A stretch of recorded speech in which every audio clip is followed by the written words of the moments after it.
Crisis Resource Management Principles by Dr. Catherine Allan. After viewing this video, the learner should be able to describe the 5 principles of crisis resource management, discuss the responsibilities of an effective event manager during resuscitation, and identify the role of teamwork during resuscitation. Effective resuscitation of a patient during cardiac arrest or a crisis situation requires a team that can quickly make a correct diagnosis and carry out the right treatment strategies in a timely manner. A combination of the right medical knowledge and technical skills must be applied. However, these things alone are not enough for a safe, efficient, and successful resuscitation. Rather, individuals with varying knowledge and technical skills must come together to rapidly form a team that works seamlessly together to provide care to the patient. The teamwork skills required to do this have been well defined, are as critical as the clinical skills, and just like technical skills require practice. These skills have been described under the umbrella of crisis resource management principles. There are 5 major principles of crisis resource management: role clarity, communication, personnel support, resource utilization, and global assessment. In the video that follows of a simulated resuscitation, you will see a team applying each of these 5 principles. Role clarity refers to the idea that each person assumes specific responsibilities during a resuscitation and clearly identifies to the team what task or role they are taking on. All members of the team are responsible for establishing role clarity. The event manager will assign certain tasks. For instance, "Sarah, can you take over the airway?" And team members will articulate they are accepting those roles. Similarly, if a team member identifies a task that is not being performed, they may volunteer to fill that role with a declaration to the event manager and the team at large. "I'll be the recorder." By explicitly identifying specific individuals to take on each task, the team can avoid tasks being neglected or duplicated. Of particular importance is the establishment of a clear event manager. The event manager is responsible for coordinating and setting direction for the whole team during the resuscitation. The event manager can use several specific strategies to coordinate the team. First, the event manager can frequently update the team on the progress of resuscitation and next steps with simple statements such as, "This is a 3-month-old intubated for respiratory failure with bronchiolitis who now has acute hypoxemia not responsive to increased oxygen. Possible causes include a plugged or dislodged endotracheal tube, bronchospasm, and a pneumothorax."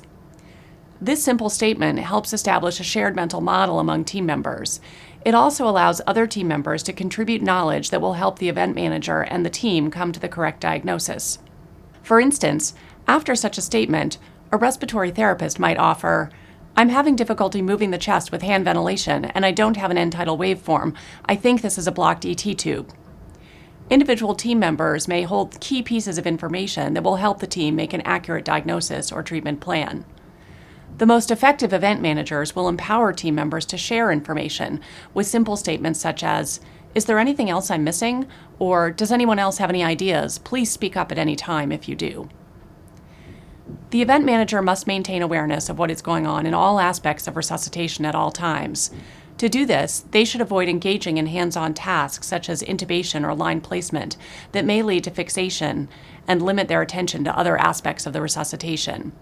If the event manager must perform a task, the event manager role should temporarily be transitioned to another individual. Several key principles of communication are essential to effective team function. First, communication should be directed toward specific individuals. For example, "Jen, could you please send a blood gas?" Such a communication should be followed by a closed-loop response. "Yes, I'll get that blood gas," and ideally by a follow-up when a task is completed. "The blood gas has now been sent." This signals to the event manager that 1. The task assignment has been heard and is being carried out, and 2. The task is now complete. The event manager carries a high cognitive load during the resuscitation.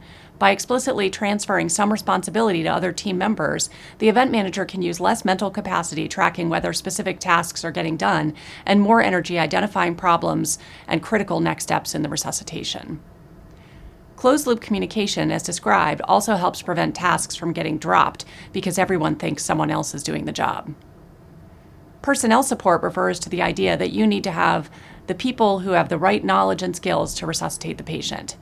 Outside of the standard members of a resuscitation team, the team should anticipate what other personnel might be required to mobilize these individuals early to avoid delays in care.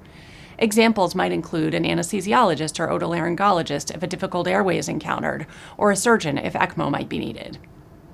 Similarly, resource utilization is all about anticipating equipment or other resources that might be needed and getting them in place early to avoid delays. The last of the 5 principles of crisis resource management, global assessment, is undoubtedly one of the most important. Sometimes referred to as maintaining the 50,000-foot view, this term refers to the concept that while the team is carrying out the specific steps of resuscitation, often according to specific algorithms, that they must not lose sight of the big picture. The event manager in particular must maintain the big picture view, but the whole team contributes. This is what allows the team to consider a differential diagnosis for the patient's deterioration and avoid errors of fixation. The event manager helps create a shared mental model for the team by providing frequent updates to the team, not just about resuscitation tasks, but about overall progress of the resuscitation. For instance, it looks like, based on difficulty bagging and no end-tidal CO2, that the patient has an obstructed endotracheal tube. We're going to pull the ET tube and try bag mask ventilation. We'll need to get prepared to reintubate. This sort of statement allows the whole team to anticipate what is coming next, allowing individuals to begin to prepare equipment and resources that will be needed in subsequent steps. All team members can be important contributors to global assessment. Event managers should actively invite all team members to speak up and contribute knowledge or observations. Given the high cognitive load for the event manager during a resuscitation, there's a high likelihood that another team member will identify a key change or problem before the event manager. Also, other members of the team may have critical information about the patient that the event manager is not aware of. For instance, the child's bedside nurse, who spent hours at the bedside with the child, often holds critical pieces of the puzzle. The entire team should be empowered to make suggestions to the event manager to help the team come to the correct diagnosis and treatment plan and to help avoid errors of fixation. In the following video, you will see a team carrying out a simulated resuscitation of a critically ill infant. This is not a scripted resuscitation. The team has been given a small amount of background information about the child and has then been called in to respond to an emergency. You will see this team utilize many of the principles of crisis resource management to organize themselves and effectively care for this patient. You may also identify areas where these principles could have been applied more effectively. Just like technical skills, teamwork skills require practice.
Hey, Jen.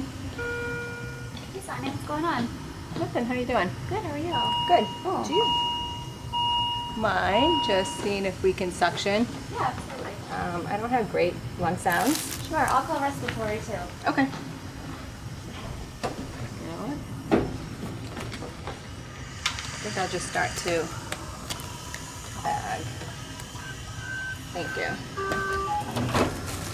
This is the unrepaired TET. Yes, unrepaired TET. Hey, Steph. So this is the unrepaired TET. I just listened. Didn't have great lung sound. Sounds almost like squeaky, hoarse, but also not well aerated from both sides. I feel like he's been difficult to bag. I was gonna try suctioning. Oh, yeah, he's really hard to bag. Yeah.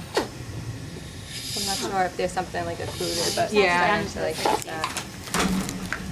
I'll give Patrick and Lindsay a call. Yes, that would be great. Thank you so much. Do you want to listen?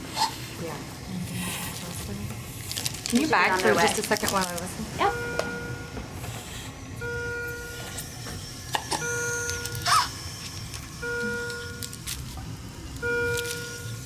You don't mind pulling this, do you? Oh, there we go. Yeah, what's going on? Yeah, I'm not Hey, hearing Sonia. very good breath.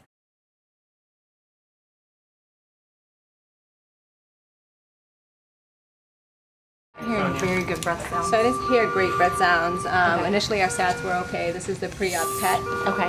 And then we started getting more desaturated. I was going to see if there was something that we could suction out as far as a plug. Okay. But we're just progressively getting more desaturated. You're gonna make a pass? I'm just gonna take down his drawings so you can get it. Is there anything you need from me? Can I get you anything right now, Sonia? So I can't make a pass. Can't make a pass? Cannot make a pass. No. Okay.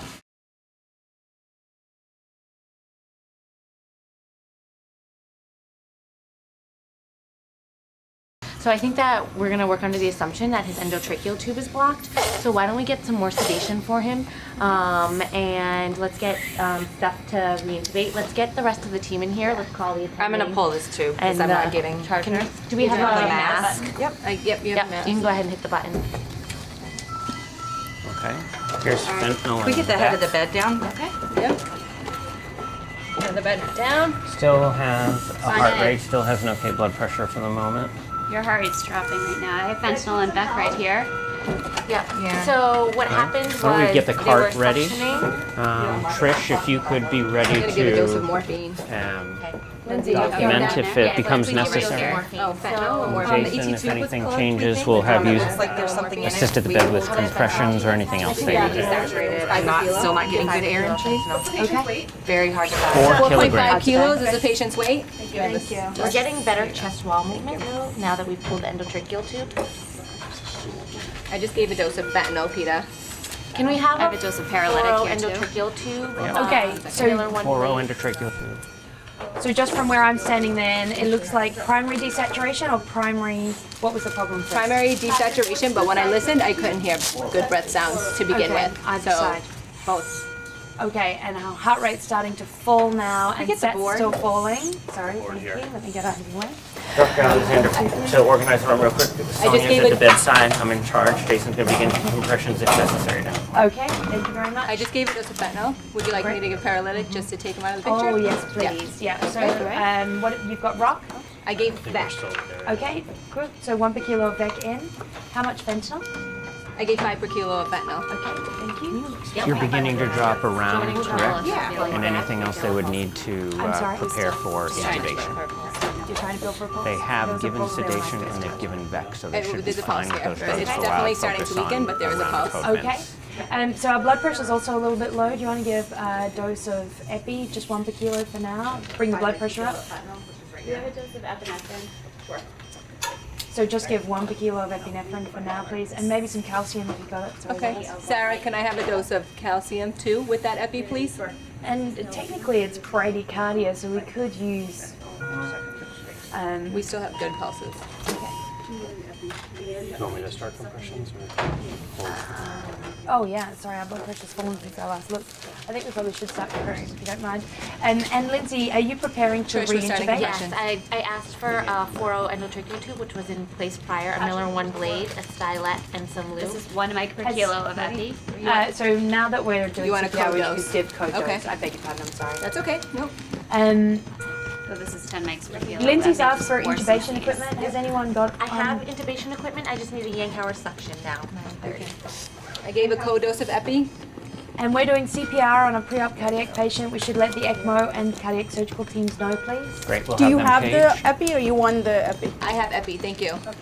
Shazadi, can you make me a long line, please? A long line? Yeah. So guys, just to summarize, where we're up to now is we've had a primary hypoxic event and we've deteriorated into effectively PEA or sinus bradycardia, not responded to epinephrine. And we're doing CPR. We don't have a secured airway in. So our next step is going to be to secure the airway, which Lindsay's preparing to do at that end. Is there anything that I'm not thinking of that you guys are thinking of? Not at the moment, unless you want to consider bicarb. You've just been doing compressions a little bit. Let's keep BiCARB in mind in 2 minutes time, but I think for now we'll try and correct the hypoxemia and get the rhythm back. We have a dose of bicarb and calcium at the bedside and another dose of fentanyl. So along the way, I know I asked for a lot of things all together. I asked for fentanyl, vecuronium, and calcium and epi. Were all of those things given? Nope, I have given fentanyl and a dose of vecuronium, and then I gave a co-dose of epinephrine, and that was it. Okay, so no calcium at this stage. Now that we're doing CPR, I would not do that. At the point that you guys are ready, I would be comfortable with you looking to re-intubate in a usual downtime phase of CPR. Can we get the end title, please, from the code card? Patrick, chest can I get the end title from the code card, please? Yep, can we get the end title down? I will take a look at the And then Shazadi, as they're preparing to intubate, would you swap with Jason as a compressor? Thank you. So at the time that I first listened to breath sounds, it sounded like there were breath sounds both sides to me. Was that how it sounded to you as well? So the chest wasn't moving, and we were not getting air entry when I With the came tube to in. listen with the tube in. When we pulled the tube, I came to help with bag mask ventilation. I didn't listen, but I saw chest rise. Okay, great. Jason, I'm ready whenever. All right, the next breath. Yep. So at the next breath, perhaps you can tag in Shazadi. Okay. So compressions, please.